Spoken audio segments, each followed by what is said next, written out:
જય સાક્ષરતા. Hiraben and Kunvarben Patel PTC college Bhandu ખાતે આયોજિત બંધારણ દિવસ ઉજવણી કાર્યક્રમમાં આપણી વચ્ચે ઉપસ્થિત પરમાદરણીય માનનીય વંદનીય શ્રી ભાગ્યેશભાઈ પટેલ સાહેબ અને પરમ આદરણીય માનનીય વંદનીય શ્રી વિકાસભાઈ પટેલ સાહેબનું આપણે તાલીના ગણગણાટથી સ્વાગત કરીએ, આવકારીએ.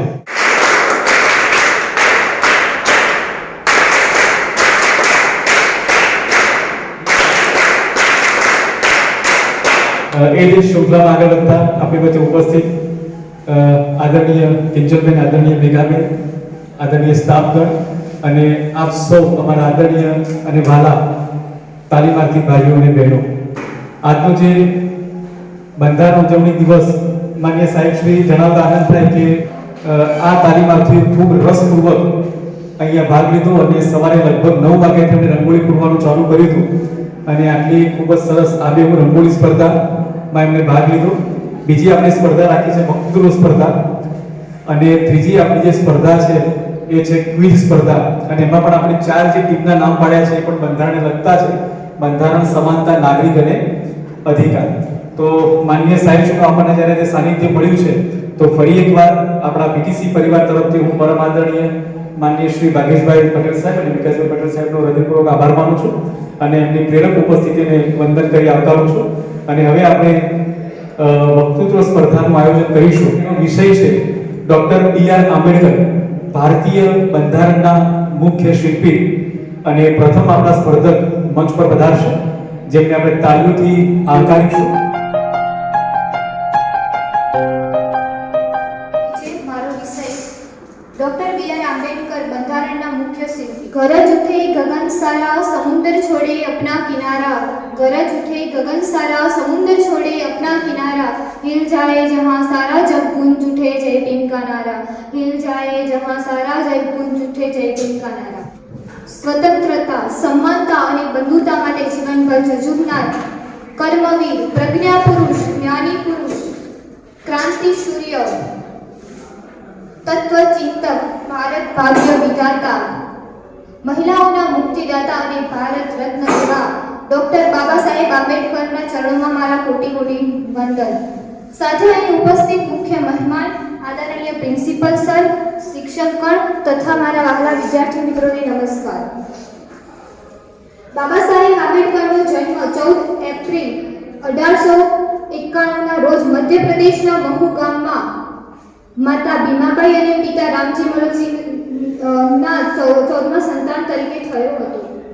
તે સમયની સમાજ રચના મુજબ તેઓને અછૂત ગણવામાં આવતા હતા. આવી ઉચ્ચ નીચ અને ભેદભાવ કરેલી સમાજ રચનાને કારણે તેઓને નાનપણથી જ ઘણા બધા અપમાનો સહન કરવા પડ્યા હતા. શિક્ષક વર્ગખંડમાં બેસવા ન દે, વર્ગખંડના કાળા પાટિયા પાસે જવા ન દે, માટલામાંથી પાણી પીવા ન મળે, પણ હોય છે ને કે કદમ અસ્તી હોય અને કદી રસ્તો નથી જડતો, કદમ અસ્તી હોય અને કદી રસ્તો નથી જડતો, અડગ મનેના મુસાફિરને હિમાલય પણ નથી નડતો, અડગ મનેના મુસાફિરને હિમાલય પણ નથી નડતો. આવી પંક્તિને ચારિત્ર કરતા હોય એવા બાબા સાહેબ કે જેને વર્ગખંડમાં બેસવા ન દેતા, તેઓ આગળ જતા 9 ભાષાઓના જાણકાર અને વિશ્વમાં સૌથી વધુ અભ્યાસ કરતા એવા કે જેમની પાસે 32 જેટલી ડિગ્રીઓ છે, એમાંથી સર્વોચ્ચ ગણાતી 5 ડિગ્રી તો ખાલી પીએચડીની જ છે. બાબા સાહેબ વિદેશમાં જઈ અર્થશાસ્ત્રમાં પીએચડી કરી પ્રથમ ભારતીય બનવાનું અદ્ભુત ગૌરવ પ્રાપ્ત કર્યું. भीम की करूं तारीफ कैसे मेरे शब्दों में इतना जोर नहीं, भीम की करूं तारीफ कैसे मेरे शब्दों में इतना जोर नहीं, सारी दुनिया में जाके ढूंढ लेना मेरे बाबा साहेब जैसा कोई और नहीं. ઈસવીસન 1930માં બાબા સાહેબના પુત્ર રાજરતનનું અચાનક મૃત્યુ થયું. ત્યારે બાબા સાહેબને પ્રથમ ગોળમેજી પરિષદ માટે લંડન જવાનું હતું અને તે લંડન જવા નીકળે છે ત્યારે તેમના મોટા ભાઈ કહે છે કે ભીમ તું ક્યાં જાય છે? ત્યારે બાબા સાહેબ કહે છે મારા એક પુત્ર માટે મારા સમાજના કરોડો પુત્રોની કુરબાની હું ના આપી શકું. 3 ગોળમેજી પરિષદમાં બાબા સાહેબ હાજરી આપે છે. બાબા સાહેબ કહેતા કે શિક્ષા और शेरनी का दूध है, बाबा साहेब कहता कि शिक्षा और शेरनी का दूध है, जो जितना पिएगा वो उतना दहड़ेगा. આપણો દેશ આઝાદ થયો ત્યારે ડોક્ટર બાબા સાહેબની પ્રખર બુદ્ધિમત્તા, કાયદાશાસ્ત્રનું અદ્ભુત જ્ઞાન અને અદ્વિતીય લાયકાતને ધ્યાનમાં રાખી વિશ્વની સૌથી મોટી લોકશાહી એવા આપણા ભારત દેશનું બંધારણ ઘડવાની જવાબદારી તેઓને સોંપવામાં આવી. બાબા સાહેબ બંધારણ સમિતિમાં પ્રમુખ તરીકેનું પદ પ્રાપ્ત કરે છે અને જે વ્યક્તિ પોતાની યોગ્યતા અને પોતાના લાયકાત મુજબનું સ્થાન પ્રાપ્ત કરી જે રાષ્ટ્રનું નિર્માણ કરે છે તે વ્યક્તિ ખરા અર્થમાં રાજાનો પણ રાજા કહેવાય છે. પોતાની દુરસ્ત તબિયત હોવા છતાં 2 વર્ષ 11 મહિના અને 18 દિવસ સતત અને સખત મહેનત કર્યા પછી બાબા સાહેબ વિશ્વમાં અજોડ કરી શકાય એવા આપણા ભારત દેશનું બંધારણ ઘડી લાખો સ્ત્રીઓ અને કરોડો ભારતીયોનું ભાગ્ય બદલી નાખે છે. ત્યારે એવું કહેવાનું વચન થાય છે, रुकवा मेरे सर को तेरे संविधान से मिला है, रुकवा मेरे सर को तेरे संविधान से मिला है, ये सम्मान भी मुझे तेरे संविधान से मिला है, ये सम्मान भी मुझे तेरे संविधान से मिला है. औरों को जो मिला होगा वो मुकद्दरों से मिला होगा, औरों को जो मिला होगा वो मुकद्दरों से मिला होगा, हमें तो मुकद्दर भी तेरे संविधान से मिला है. जीवन लांबू नहीं પણ મહાન જીવવું જોઈએ એવું કહેનાર બાબા સાહેબ 6 ડિસેમ્બર 1956 ના રોજ પોતાના મહાન જીવનની લીલા સંકેલી લે છે. અંતે હું એટલું કહીને મારી વાત પૂરી કરીશ કે सिर्फ हंगामा खड़ा करना मेरा मकसद नहीं, सिर्फ हंगामा खड़ा करना मेरा मकसद नहीं, मेरी कोशिश है कि सूरत बदलनी चाहिए, मेरी कोशिश है कि सूरत बदलनी चाहिए. धन्यवाद. મારું નામ રાની અંતની નિષેધક છે. અહીં ઉપસ્થિત બહારથી વધારે મહેમાનશ્રી રાત્રે જેમ આકાશમાં તારાઓ ચમકે છે તેમ તારલાની જેમ ચમકતા અમારી કોલેજના પ્રિન્સિપાલ શ્રી શાળાની મીણબત્તીની જેમ પોતે સળગીને બીજાને સુવાસ આપતા અમારા અધ્યાપકશ્રીઓ ફૂલની જેમ સુગંધ આપતા અમારા તાલીમાર્થી ભાઈઓ અને બહેનો તમને મારા નમસ્કાર. આજે 26મી નવેમ્બર બંધારણ દિવસ નિમિત્તે આપણે અહીં એકત્રિત થયા છીએ. મારો વિષય છે ડોક્ટર બાબા સાહેબ આંબેડકર ભારતીય બંધારણના મુખ્ય શિલ્પી. હું આજે જે પણ 2-4 શબ્દો બોલું છું તે તમે ધ્યાનથી સાંભળજો. આંગળે કાપો તો લોહીની ધાર નીકળે, આંગળે કાપો તો લોહીની ધાર નીકળે, એ કણકણમાં શહીદો આપણા લેણદાર નીકળે, એ કણકણમાં શહીદો આપણા લેણદાર નીકળે. 1851માં મધ્યપ્રદેશના મહુ ગામમાં મહાર કુટુંબમાં થયો હતો. તેમના પિતાનું નામ રામજી સકપાલ હતું અને તેમની માતાનું નામ ભીમાબાઈ હતું. રામજી સકપાલના 14 સંતાનો હતા, તેમાંથી ભીમરાવ સૌથી નાના હતા. ભીમરાવ જ્યારે 6 વર્ષની ઉંમરના થયા ત્યારે તેમની માતા ભીમાબાઈનું અવસાન થયું હતું. ત્યારે તેમના પિતાએ નિર્ણય કર્યો કે મારા ભીમને ખૂબ જ ભણાવવો છે. ભીમરાવ દેખાવના અને ખૂબ જ તેજસ્વી હતા. ભીમરાવના પિતાની અટક સકપાલ હતી. તે મહારાષ્ટ્રના રત્નાગિરી જિલ્લાના આંબાવાડી ગામના વતની હતા. જેથી તેમની શાળામાં તેમનું અટક આંબાવાડીને રાખેલું. પરંતુ તેમના એક શિક્ષક કે જેમ બાબા સાહેબને ખૂબ જ પસંદ કરતા હતા, તેમની અટક પણ આંબેડકર હતી.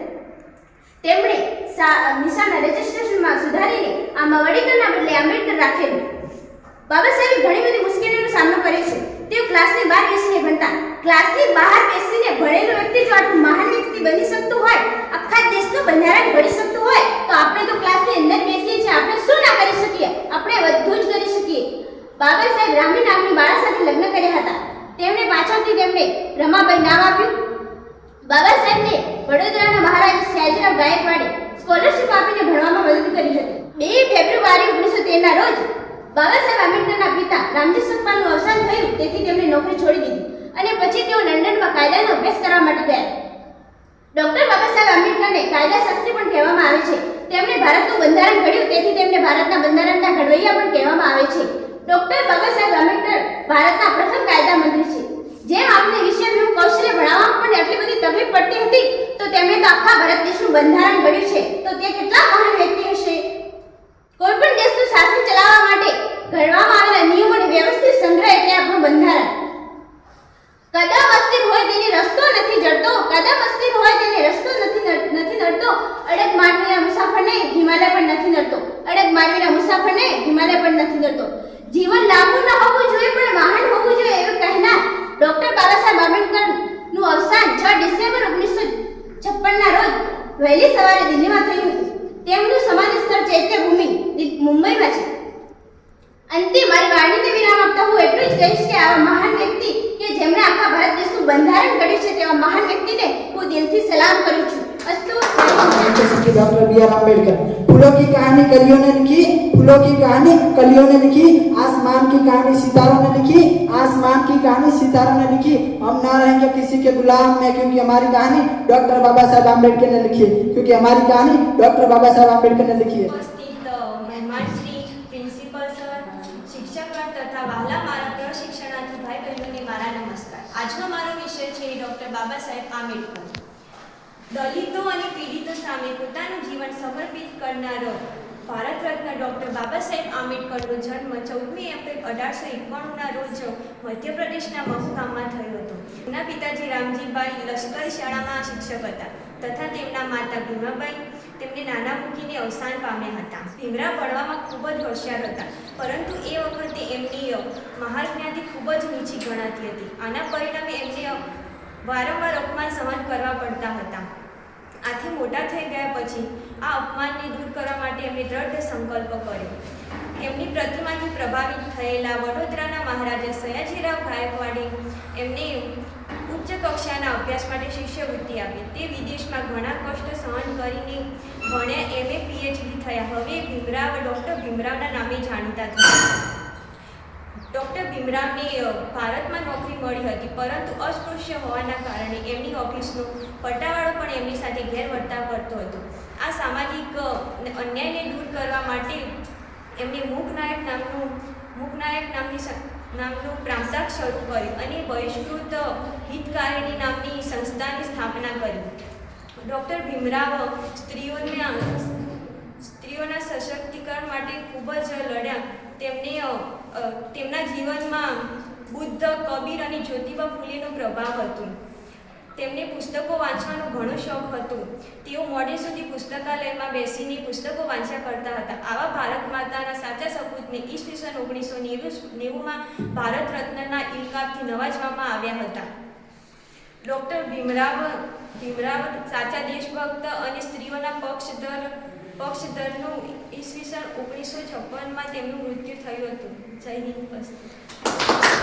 સમાનતા અને લઘુત્તમ માટે જીવનભર ઝૂઝવનાર કરમવીર જ્ઞાની પુરુષ, ભારત ભાગ્ય વિધાતા, મહિલાઓના મુક્તિદાતા એવા કરમવીર ડૉક્ટર બાબા સાહેબના ચરણોમાં મારા કોટી કોટી વંદન તથા મંચ પર મહેમાનશ્રી તથા પ્રિન્સિપલ સરજી અને શિક્ષકગણ અને મારા શિક્ષણાર્થી વિદ્યાર્થીઓને મારા નમસ્કાર. તો આજે મારો વિષય છે સંવિધાન દિવસ વિશે. તો 26 નવેમ્બર આજની આ તારીખ આપણા દેશના ઇતિહાસમાં ખૂબ જ મહત્ત્વની રહી છે, કારણ કે થોડા સમય પહેલાં 26 નવેમ્બર યાદ કરીએ તો યાદ આવે છે મુંબઈમાં થયેલો આતંકવાદી હુમલો, અને પાછો 26 નવેમ્બરે મિલ્ક ડે તરીકે પણ ઉજવવામાં આવે છે. અને એનાથી પણ મહત્ત્વનો દિવસ એટલે કે આપણા દેશના ઇતિહાસમાં 26 નવેમ્બરના દિવસે બંધારણ પૂરું થયું હતું. તેને અમલમાં 26 જાન્યુઆરી 1950માં મૂકવામાં આવ્યું હતું. એમાં આપણે જાણીએ છીએ કે બાબા સાહેબ આંબેડકર આપણા બંધારણમાં ઘડવૈયા હતા. પરંતુ શું તમે જાણો છો કે ડિસેમ્બર 9, 1947ના દિવસે આપણું બંધારણ લખવાનું ચાલુ થયું હતું. એટલે આપણી આઝાદીની પહેલાં અને આપણા બંધારણ લખવામાં 2 વર્ષ, 11 મહિના અને 18 દિવસ થયા હતા. આપણા બંધારણમાં પૂરેપૂરો હાથથી લખવામાં આવ્યું હતું. બંધારણની આજુબાજુ ડિઝાઇન પણ હાથ દ્વારા કરવામાં આવી હતી. આપણું અને સૌથી લાંબુ બંધારણ આપણા દેશનું છે, જે પોતાના હાથે સુંદર અક્ષર લખ્યું હતું. એમનું નામ પ્રેમ બિહારી નારાયણ રાયજાદા હતું. અને પછી 24મી જાન્યુઆરી 1950ના દિવસે લોકોએ આ બંધારણ પર પોતાના હસ્તાક્ષર આપ્યા હતા. અને 2 દિવસ પછી એટલે કે 26 જાન્યુઆરી 1950ના દિવસે આપણું બંધારણ અમલમાં મૂકવામાં આવ્યું હતું. અને એ જે બુક હતી એ મીડિયમના બોક્સમાં મૂકવામાં આવ્યું છે, કારણ કે ઓક્સિજનના સંપર્કમાં આવે ત્યારે તેમાં ઓક્સિડેશન થઈ તે પેજ ખરાબ ના થાય તે માટે તેને તે પેટીમાં રાખવામાં આવ્યું છે. આપણા બંધારણને જે આપણા મૂળભૂત હક આપ્યા છે એવા થોડા ઘણા આપણે જોઈએ. પહેલો છે રાઇટ ઓફ ઇક્વાલિટી, એટલે કે ભારતના દરેક નાગરિક સમાન હોય છે. એટલે કે ધર્મની, જાતિ અને જન્મસ્થળ કે એના લિંગ પર કોઈ બધાનો સમાન હક હોય છે. બીજો રાઇટ ઓફ ફ્રીડમ એટલે કે ભારતના નાગરિક પણ બોલી શકે છે. ત્યારબાદ દરેક ભારત નાગરિકને ભણવાનો હક છે. ભારતમાં જેવા રહેવા, ફરવા અને કોઈ પણ સ્થાને આવવા જવા માટેનો હક છે. ત્રીજો રાઇટ એ છે કે રાઇટ અગેન્સ્ટ એપ્લિકેશન એટલે કે કોઈ પણ ભારતના નાગરિકનું શોષણ ના થઈ શકે એનો હક છે. ચોથો રાઇટ એ છે કે right of freedom of religion એટલે કે આપણે જે ધર્મનું પાલન કરવું હોય તે કરી શકીએ છીએ. ધર્મનો પ્રચાર કે તેના સેમિનાર રાખી શકીએ છીએ. ચોથો છે culture of education of right એટલે કે આપણે આપણી સંસ્કૃતિના કાયમી રાખી શકીએ છીએ અને એના પર કોઈ રોકટોક નથી એટલે કે આપણે આપણા મંદિરો, મસ્જિદો અને આપણી સંસ્કૃતિને જાળવી રાખીએ છીએ. બધા આપણે આ વાતો જાણીએ જ છીએ, પણ વાત જાણવી, સમજવી અને સાંભળવી એટલું જ નથી. તેના પ્રત્યે આપણે ખૂબ જ તેની સમજવી ખૂબ જ ફરક, આ ત્રણ વસ્તુમાં ખૂબ જ ફરક છે. એટલે તમારો હક ક્યારેય હડપાયો હોય તો તમે તમારા હકને સામે અવાજ ઉપાડી શકો છો અને આ હક સામે અવાજ ઉપાડવાનો હક આપણને આપણું બંધારણ આપે છે. તો આવા બંધારણ દિવસ ઉપર હું તમને બધાને શુભેચ્છા પાઠવું છું અને આપણને ગર્વથી કહેવું જોઈએ કે આપણું દેશનું બંધારણ આટલું મોટું છે અને આપણું દેશનું બંધારણ 2 ભાષામાં લખવામાં આવ્યું છે, હિન્દી અને ઇંગ્લિશ. Thank you. સૌપ્રથમ તો ભારત માતા કી જય. ભારત માતા કી જય. જેમણે મને આંગળી આપી સૌપ્રથમ એવા પરમ કૃપાળુ પરમાત્મા શ્રી કૃષ્ણના ચરણોમાં કોટી કોટી વંદન. અત્રે ઉપસ્થિત સંસ્થાના ટ્રસ્ટી સાહેબ શ્રી, આચાર્ય સાહેબ શ્રી, ગુરુગણ તથા ભવિષ્યના ભારતના બૌદ્ધિક સંપદા એવા તાલીમાર્થીઓ ભાઈઓ અને બહેનોને સાવજરૂપી સુપુત્રી કવિતાના સહર્ષ વંદન. લહેર લહેરના પ્રવાહો અલગ હોય છે, લહેર લહેરના પ્રવાહો અલગ હોય છે, પીગળતો પડે પણ કિનારો અલગ હોય છે, પીગળતો પડે પણ કિનારો અલગ હોય છે. સ્વભાવ અલગ હોય છે, વિચારો અલગ હોય છે, સ્વભાવ અલગ હોય છે, વિચારો અલગ હોય છે. મનુષ્યના લલાટ અલગ હોય છે, મનુષ્યના લલાટ અલગ હોય છે. બુલબુલ અલગ હોય છે, બહારો અલગ હોય છે, બુલબુલ અલગ હોય છે, બહારો અલગ હોય છે. નજર પડે ત્યાં નજારો અલગ હોય છે. અણુમાંથી સર્જન થયું આ બધું, પણ ગગનમાં તો સિતારો અલગ છે. આજનો દિવસ એટલે 26 નવેમ્બર. નવેમ્બર એટલે રાષ્ટ્રીય બંધારણ દિવસ. બંધારણ એટલે કોઈ પણ દેશનું શાસન ચલાવવા માટે ઘડવામાં આવેલા નિયમોના વ્યવસ્થિત સંગ્રહને બંધારણ કહેવામાં આવે છે. 26 નવેમ્બર 1949 ના રોજ ભારતની બંધારણ સભાએ ભારતનું બંધારણ સ્વીકાર્યું હતું અને 26 જાન્યુઆરી 1949 ના રોજ ભારતનું બંધારણ અમલમાં આવ્યું હતું. ભારત એ લોકશાહી પ્રણાલી ધરાવતો દેશ છે. બંધારણના મૂલ્યોને પ્રોત્સાહન આપવા માટે રાષ્ટ્રીય બંધારણ દિનની ઉજવણી કરવામાં આવે છે. संविधान हमारी शान है, संविधान हमारी शान है, हम सबकी पहचान है. संविधान हमारी शान है, हम सबकी पहचान है. नियम और कानून का यह सर्वोच्च विधान है, नियम और कानून का यह सर्वोच्च विधान है. ભારતની બંધારણ સમિતિ એ મહત્વપૂર્ણ સમિતિ છે. બંધારણ સભાના અધ્યક્ષ ડોક્ટર બાબા સાહેબ આંબેડકર હતા. બંધારણ સભામાં કુલ 389 સભ્યો હતા. બંધારણ ઘડવા માટે કુલ 2 વર્ષ, 11 મહિના અને 18 દિવસ જેટલો સમયગાળો લાગ્યો હતો. બંધારણમાં 90,000 થી વધુ શબ્દોનો સમાવેશ થયો છે. બંધારણે હિન્દી અને અંગ્રેજી એમ બંને વિષયોને હાથથી લખવામાં આવેલું બંધારણ છે. આપણું બંધારણ એ વિશ્વનું સૌથી મોટું લેખિત બંધારણ છે. બંધારણીય દિવસને રાષ્ટ્રીય સંવિધાન દિવસ તરીકે પણ ઓળખવામાં આવે છે. બસ અસ્તુ. જય હિન્દ. શાળાના ટ્રસ્ટી સાહેબ, માનનીય આચાર્ય સાહેબ, સન્માનીય અધ્યાપકગણ અને વિદ્યાર્થી સહપાઠી વિદ્યાર્થી ભાઈઓ અને બહેનો, આપણો વિષય છે બંધારણના શિલ્પી તરીકે ડોક્ટર બાબા સાહેબ આંબેડકર. આજે 26મી નવેમ્બર બંધારણ દિવસ તરીકે આપણે ઉજવવા માટે એકત્રિત થયા છીએ. દલિતો અને પીડિતો માટે જીવન સમર્પિત કરનાર ડોક્ટર બાબા સાહેબ આંબેડકરનો જન્મ મધ્યપ્રદેશ રાજ્યના મહુ ગામમાં 14મી એપ્રિલ 1891ના રોજ થયો હતો. તેમના પિતા રામજીભાઈ લશ્કરની શાળામાં શિક્ષક હતા અને તેમના માતા ભીમાબાઈ તેમને નાના મૂકીને અવસાન પામ્યા. ભણવામાં તેજસ્વી હતા, પરંતુ તેમની મહાન જ્ઞાતિ નીચી હોવાના કારણે તેમને અનેક અપમાનો સહન કરવા પડ્યા હતા. અને તેમણે મોટા થઈને આ અપમાનને દૂર કરવા માટે દ્રઢ સંકલ્પ કર્યો હતો. તેમની પ્રતિભાથી પ્રભાવિત વડોદરાના મહારાજા સયાજીરાવ ગાયકવાડે તેમને ઉચ્ચ અભ્યાસ માટે શિષ્યવૃત્તિ આપી હતી. તેઓ વિદેશમાં અનેક સંકટોનો સામનો કરીને MA PhD બન્યા અને આપણા ભારતના ભીમરાવ આંબેડકર બન્યા. ભીમરાવ આંબેડકર બંધારણના પિતા તરીકે ઓળખવામાં આવે છે. તેઓ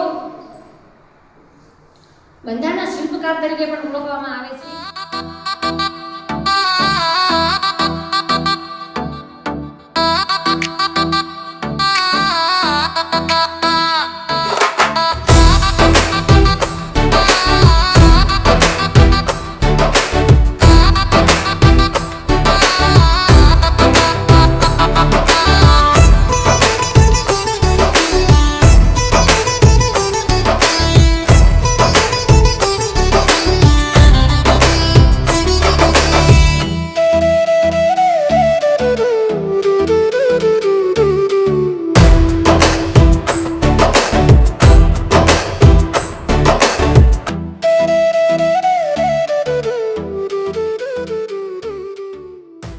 નમસ્કાર.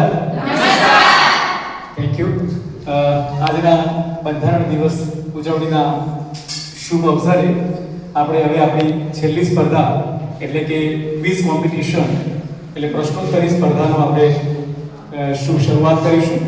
આપણી પાસે 4 ટીમ છે: બંધારણ, સમાનતા, નાગરિક અને અધિકાર. Are you ready? Yes or no? Yes. Are you excited? Yes or no? Yes. Thank you. તો સ્પર્ધાના નિયમ નક્કી કરીશું, બરાબર? તો એ રીતે તમે સાચો જવાબ આપશો તો 1 ગુણ છે, અને અધર ટીમમાંથી પાસ થઈને આવશે તો પણ આપણે તમને 1 ગુણ આપીશું. અને અહીંયા આપણે બધા જ તાલીમાર્થીને સાંકળી લીધા છે કે જેથી કોઈ તાલીમાર્થીને એવું ન થાય કે મેં ક્વિઝમાં ભાગ લીધો નહીં. એ બધાને આપણે અહીંયા સમાવેશ કરેલો છે. તો હવે બંધારણ, તમારો પહેલો પ્રશ્ન છે.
તો વક્તૃત્વમાં બોલવામાં અમને ખૂબ મજા આવે.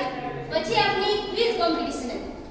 તેમાં બધા વ્યવસ્થિત રીતે કરેલી બધી વ્યવસ્થા તો બાકી મજા આવી ગઈ ક્વિઝમાં. બંધારણ દિવસ ઉજવણીના કાર્યક્રમમાં હવે આપણે પૂર્ણાહુતિ તરફ આગળ વધી રહ્યા છીએ ત્યારે આપણી વચ્ચે ઉપસ્થિત તાલીમાર્થી દક્ષાબેન બંધારણનું એક સરસ મજાનું ગીત રજૂ કરશે અને સાથે સંગીતની સાધનો સાથે તાલબદ્ધ રીતે જોડાયા છે બેન અદિતિ, બેન ભૂમિકા, બેન વર્ષા, બેન જીનલ, બેન કવિતા અને બેન સુરેખા અને આપ સૌ આવો માણીએ બંધારણનું આ સરસ મજાનું ગીત.